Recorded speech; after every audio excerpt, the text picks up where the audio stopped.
Bonjour à tous et bonjour à toutes. Aujourd'hui, nous allons parler running et plus particulièrement de la dernière grosse séance à prévoir avant un 10 km.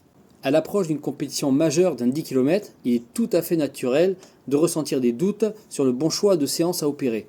D'un côté, vous avez cette envie de faire bien tout ce qu'il faut pour être en forme le jour J, et d'un autre côté, vous avez cette crainte de se dire est-ce que je ne vais pas en faire un peu trop en intensité ou en charge volume, au risque de manquer de jus pour claquer une grosse performance. Avant de programmer la dernière séance avant le 10 km majeur, l'entraîneur ou l'athlète doit être vigilant sur une chose importante, cette séance doit déclencher les dernières adaptations spécifiques. Elle doit également ancrer l'allure de course, mais également elle doit permettre d'optimiser le rendement économique, l'économie d'effort à l'allure visée. Alors désolé pour ce changement de décor, mais j'ai la terrasse qui est beaucoup trop ventée et j'étais obligé de tenir le portable pour éviter que le vent fasse bouger mon trépied.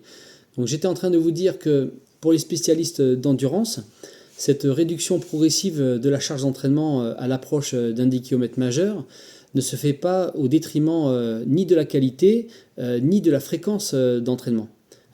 On va chercher à diminuer donc la fatigue accumulée les périodes précédant la compétition, mais il est important de garder du rythme tout en faisant monter la forme avec de la fraîcheur physique. Alors ce concept de la réduction progressive de la charge d'entraînement, les jours qui précèdent la compétition et de la montée de forme, il est connu sous le terme anglo-saxon taper, et c'est aussi le terme qui va être utilisé par Inigo Mujica, une référence mondiale sur l'affûtage. Inigo, lui, il a réalisé beaucoup de travaux sur les sports d'endurance et le haut niveau. Et justement, quelle est cette durée optimale du taper? Selon certaines méta-analyses, notamment celle de Bosquet et d'autres revues récentes, 7 à 14 jours avant la compétition serait un optimum selon les profils de coureurs. Il faut aussi garder en tête que les adaptations majeures des séances spécifiques difficiles, elles peuvent apparaître entre J+7 et J+12, et avoir aussi en tête que la fatigue lourde, elle va mettre jusqu'à 5 à 8 jours avant de disparaître complètement. Alors concernant la séance que j'avais programmée à Saïd à J-12, nous ne sommes plus vraiment dans l'intervalle classique du taper, chose que j'assume totalement, puisque l'idée ici était surtout de sécuriser la performance sur le plan mental pour Saïd, en sachant qu'il avait déjà réalisé un gros stage en altitude, qu'il avait réalisé un travail foncier conséquent, et il lui fallait absolument retrouver de la fraîcheur physique avec des séances à volume réduit, plus rythmées et nerveuses. Alors vous voyez bien que je suis personnellement pas fermé de manière drastique sur le choix de la dernière séance, le placement de cette séance avant le 10 km majeur. Il faut évidemment tenir compte du contexte de l'athlète, des différents scénarios qui se présentent. Si on prend le cas d'un athlète qui est en cycle de compétition et qui n'a pas forcément un temps de préparation suffisant, il n'y a aucun problème pour resserrer le timing entre l'événement dit et sa séance. A l'inverse, si on a un athlète qui est en stage de préparation, qui est au retour d'un stage en altitude, il n'y a aucun problème pour au contraire espacer pour les raisons que j'ai déjà évoquées. Alors en termes de planification, mes recommandations penchent pour 6 à 7 jours avant le jour J pour une séance P avant un 5 km. En ce qui concerne le 10 km, 8 à 12 jours est très convenable. Concernant le détail de la dernière séance de Saïd avant le 10 km de Valencia, avec un objectif de 28 minutes 30 et moins, il faut savoir que la séance a été programmée en altitude, donc il fallait aussi en tenir compte au niveau des allures.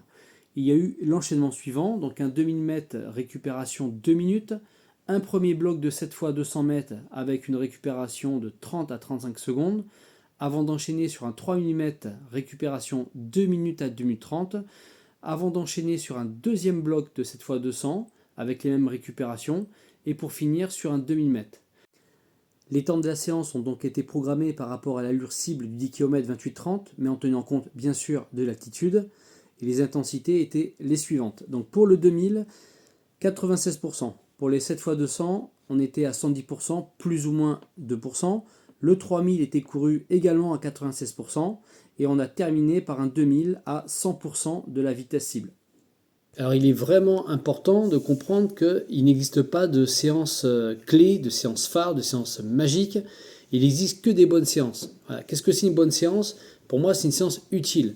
c'est celle qui est adaptée à l'athlète, qui tient compte de ce que l'athlète a réalisé à l'entraînement avant, de ce qui lui manquerait justement pour aller chercher un plus, mais également qui tient compte de son état de forme. Alors qu'il s'agisse de séances au niveau du L2, du seuil, sur l'allure visée, du 5K ou du 10K, ou à des rythmes plus intenses, peu importe, c'est une question d'appréciation, mais il n'y a pas de séance clé, de séance magique, ça c'est important. Voilà, j'espère que vous avez apprécié cette petite intervention sur le topic de la dernière séance avant un 5K ou un 10 km.